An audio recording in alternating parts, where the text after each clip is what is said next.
Hello, this is Smith English from BBC Learning English. I'm Neil and I'm Beth. In this program, we are talking about politeness.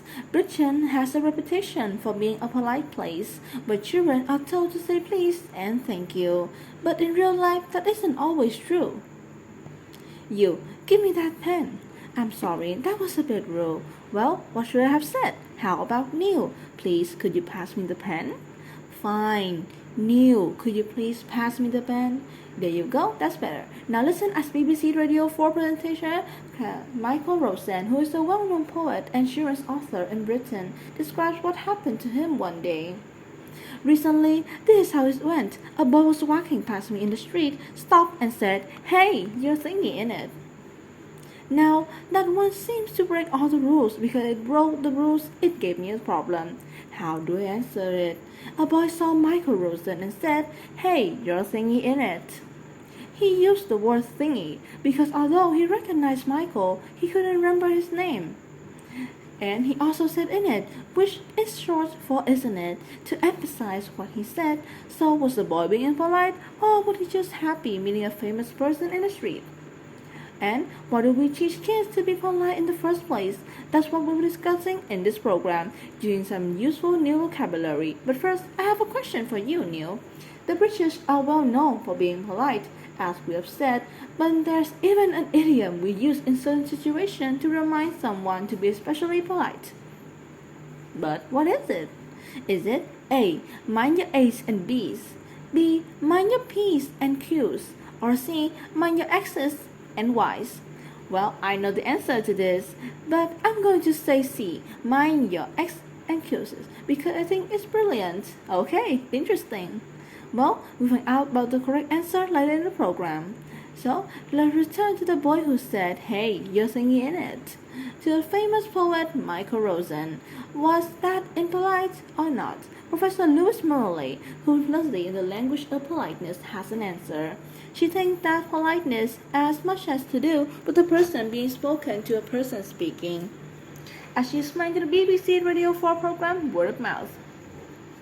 I think the crucial thing there is how you perceive it. So obviously, he's not giving us the conventional, "Oh, good afternoon, Miss Rosen," or more formal. It's very, very, very informal. And he can't remember your name, he says in it. Now that has been interrupted by you as a non-threatening to you. You don't see him as insulting you, and you actually quite kindly depose to that person. So you haven't interrupted it as offensive or civil. You said you can describe it as quite civil. Actually, Michael Rosen didn't feel that the boy was insulting him. To insult someone means to be rude or offensive to them, although his speech was very informal. Michael thought the boy was actually pleased to see him, not rude at all. Michael was well disposed to the boy. He liked and approved of him. So, you could say that politeness is subjective. If Michael doesn't feel offended, then where is the offense? Then, what do we teach children to be polite at all? Well, according to Professor Morley, who has to do with the rules of society. That's right, Lewis thinks that by teaching our kids politeness, they enjoy the benefits of being accepted in society.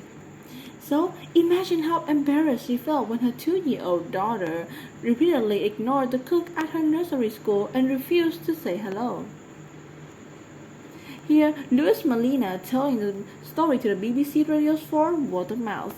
The cook looked so disappointed, and as I mentioned in the book, it felt to me like other kids are skipping and jumping past going hello, and being friendly children. And my daughter was just there, and we started to make excuses for her like, "Oh, she's tired, oh, she's teething, oh, she's this, oh, she's that," because the embarrassment was strong, and I felt awful walking my back past the kitchen on my way out. I was almost trying to hide my face, going, I'm the one with the really rude child. And when her daughter didn't say hello to an adult, Louis made an excuse for her. If you make an excuse for someone, you try to explain the reason for their behavior. For example, Louise said her daughter was tired, she was growing new teeth, she was this and she was that. The idiom this and that can be used to describe various unspecific things. For example, if someone asks you, "What did you do this afternoon?" you might reply, "Oh, not much. I stayed at home, I watched TV, I did this, did that." The likeness means different things to different people, and we still like it when people are polite to us. And I think the polite thing to do now is review the answer to your question, Neil. So, the idiom that we use to remind someone to be polite is not mind your X's and Z's. I'm sorry, Neil. It's mind your P's and Q's. That's a shame. X's and E's are so much better. Okay, now let's recap the vocabulary we've learned. Starting with the thingy, an informal word that used if you can remember someone or something's name. People also use the slang word what's his name and what's her name for the same reason.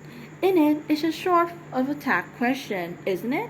It's used to add emphasis to an estimate. The adjective insulting means rude or offensive.